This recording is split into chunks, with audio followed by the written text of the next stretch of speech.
But I mean, in summer, normally St Ives bus station is just chaos, you know. So, as a driver, to sort of negate this problem, when we're coming into St Ives, we stop by Trelloyan, back up the hill there. And what I do is I change the destination to Penzance, because I know when I get into St Ives, there's so much going on, I'll forget to do it. So I change it before I get in. And this is what happened. There was a couple of tourists, a young couple, stood at the stop at what used to be the Porthminster, the St Ives Harbour, is it now, a hotel? And they were stood there waiting for the bus. And I thought, why are they waiting for the bus? They're only 200 yards from the end of the journey, you know. Nobody catches. I've never picked anybody up there before. And so I pulls up, and they get on and they say, Penzance, please. So I says to them, well, you need to be on the other side of the road for Penzance. And they said, but your bus says Penzance. I says, yes, but I explained to them, I said, if I change it now because it's so busy in St Ives bus station that I forget to do it. So he says, I said, I'll do it before I go in. And they said, yeah, but we've just seen a bus going that way with St Ives on it. I said, well, yeah, if he'd done what I did, that wouldn't have happened. I'll tell you another little story as well. It's not about St Ives. It's another village. It's another village near Penzance, but I'll not name the place. But yeah, I'll have to do a bit of climbing for this. So yeah, little old lady gets on my bus, and it's a place where we drive the bus up, we reverse in, and then we wait our time to go back. So this little old lady gets on. If you imagine me, I'm sat here like this in the cab, and this little old lady gets on the bus and she says, what time are you going? And I said, well, a few minutes yet before I go, you know. So she says, oh, right. She says, my sister's coming into town with me, but she's not here yet. So the little lady sits down. And she looks out the window and she sees her sister up in the distance. So she gets out of the chair. Come on, he's going in a minute. Back in the chair again. Sits down. Now I'm looking at this lady up the way, and she's looking, squinting at her sort of thing. Gets up again. Hasn't moved, this woman. Come on, he's going to go in a minute. Back in the seat again. So by now I'm looking at my watch and well, it's time to go. So fires the engine up, and the engine fires up. She's up again. Oh, tin there.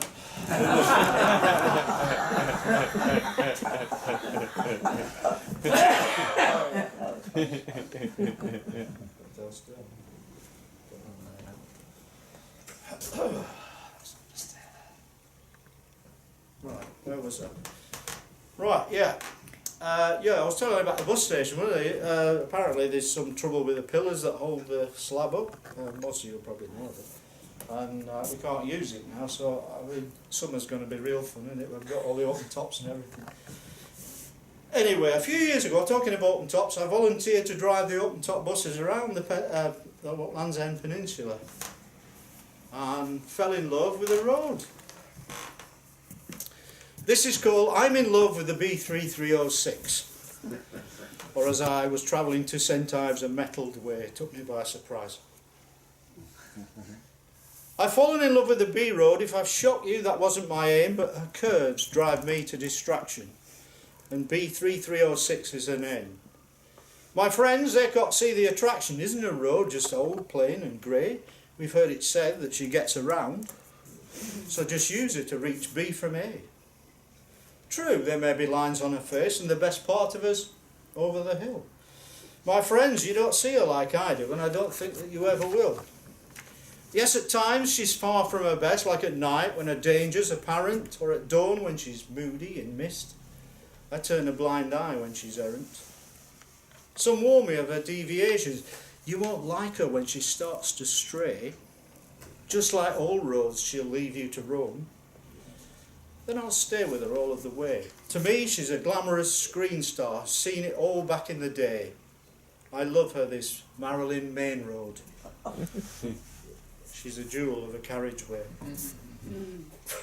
When asked why it is she's so gorgeous, says, be seen in all the right places. The blue sky's as good as an airbrush.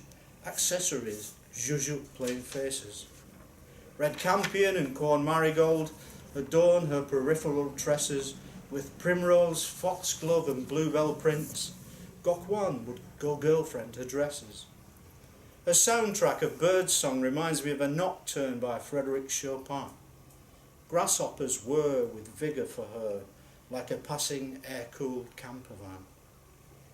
Oh, let me be called to her bower, enough Eden to make Adam blush, where wind-tossed scents waft in soft verges, in an embrace so verdant and lush.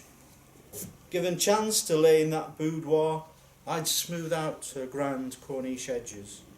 For true love's course takes curvaceous form, despite what old Shakespeare alleges.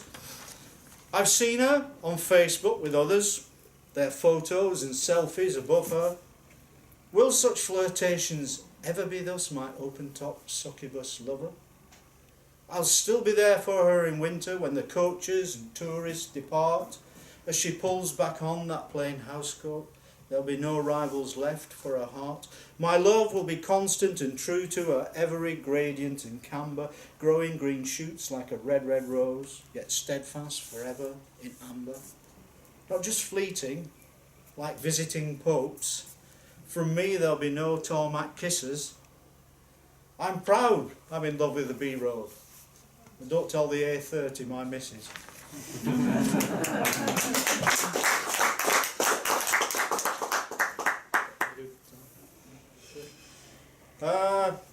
Right, this next poem is called The Brain Freeze of Choice. There's a little ice cream shop, I don't know if you know, in Newlyn, a little ice cream shop called JELBERT'S, some of you will be familiar with it, that only sells one type of ice cream, vanilla ice cream, that's it.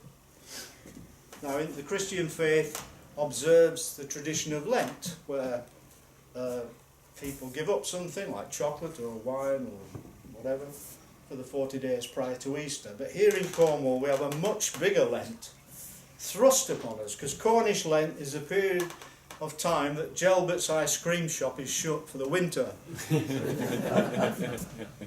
Anyway, I'll just show you how popular it is. On the 24th of March, I've got the date, yeah, 24th of March, I was driving a bus from Mousehole to Penzance, and I turned on the bridge at Newlyn where the ice cream shop is there. And people were getting on, things on the mind like any other day. It was a nice sunny day. And I noticed that JELBERT'S ice cream shop was open for the first day of the summer, you know. So I just went, yay, JELBERT'S is open! And everybody on the bus went, yay!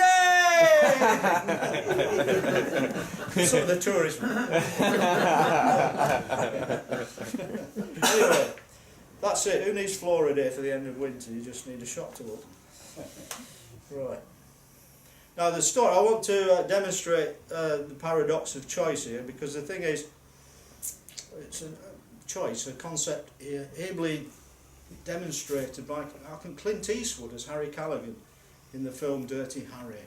He stands over a criminal who is deliberating whether to reach for his rifle, and he goes, I know what you're thinking. Did he fire 6 shots or only 5? But to tell you the truth, in all this excitement, I kind of lost track myself. But this being a 44 Magnum, and will blow your head clean off. You've got to ask yourself one question. Do you feel lucky? Do you feel lucky, Paul? What do you get when you put the letter C bang in the middle of the word choice?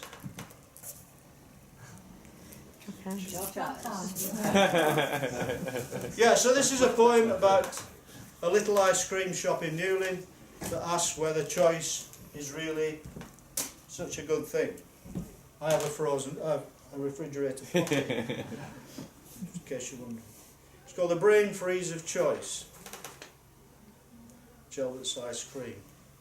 The sigh of relief at winter's end is a given in temperate climes, as we keenly count the harbingers, ones that signify sunnier times. The confirmation that winter's done is a story the flowers foretell, Long before the May horns are blown, there's one marker we all know so well. No cuckoo this with its trademark song, no rhododendron's peerless display, no bluebells swathe or gambling lambs. It's not a pastoral scene per se. If nightingales sang in Regent Square, my heart couldn't feel any gladder. JELBERT'S ice cream shop is open, but it's harder to spot than an adder. The shop itself does its best to hide, pays no homage to bygone summers, or decks itself out in candy stripes. It sort of resembles a plumber's. So if tourists can't find it, well, tough, less for them means it leaves us with more. The only thing we can't disguise is the queue coming out of the door. And what of the product itself then? Essentially, vanilla ice cream, which seems to be doing quite nicely without need of a marketing team. Ad men from Madison Avenue would die frothing from their glassy towers, perplexed by JELBERT'S achievements without need of their well-paid man-hours. No expense is spent on the signage, low overheads reflecting the price, a steady hand with a black marker on recycled cardboard will suffice. No adverts, no website, no Facebook, a nod's as good as a wink, nudge, nudge. Everything's left to the word of mouth. And the mouth is the ultimate judge. No choice other than how much you want. It's the only decision to make. Yes, you can add the odd extra, like a dollop of cream or a flake. It's a lesson in understatement, constant as the firmament twinkles. The burden of choice removed for all. They don't even offer you sprinkles. But let me take you to another place where every flavour is at hand. You've got the freedom of choice you're craving, but indecisiveness takes command. Your mind does its best to decide from a million flavours of ices. The upshot is that you find yourself in a state of choice paralysis. So Buridan's hungry donkey, placed equally between two bales of grass, starves because he can't make up his mind. How could a donkey be such an ass? Maybe that Henry Ford knew something when he produced those first Model Ts. Any colour, as long as it's black. The world's not ready for novelties. So when at last you've made up your mind and chosen the chocolate brownie, the doubts creep in about mint choc chip or the orange and mascarpone. Then you get a lick off someone else and wish that was the one you'd chosen. So conceal, don't feel, don't let them know. Let it go, like Elsa in Frozen. You're feeling slightly disappointed as you gaze at someone's eaten mess. How could provision of so much choice leave you feeling in need of redress? You were given choice, and you blew it. To pick the best was clearly your aim. If failure is of your own making, then you've nobody else to blame. We research and review everything to maximise our experience, but expectations are so built up that we're left with bored indifference. It seems it was all so much better before our world was categorised. We still had the opportunity to find ourselves pleasantly surprised. Let's all embrace spontaneity. It may give cause for celebration. Perhaps the secret to happiness is to lower our expectations. So when tourists spy a queue that snakes out from an unremarkable shop, curiosity piqued, so much so that it brings them to an unplanned stop. This must be something special, they say. What on earth could be the attraction? They're in, they're out, no need to do more than complete a simple transaction. Retasting their childhood memories, they bask in that glow of nostalgia, where the only downside might just be that ice cream brain freeze neuralgia. Hooray for the wonder of JELBERT'S, Cornwall's finest ice cream, I would bet. No one goes away disappointed, expectations having all been met. But for me, their secret of success comes from not pursuing more lines. Imagine how long that queue would be if we all had to make up our minds.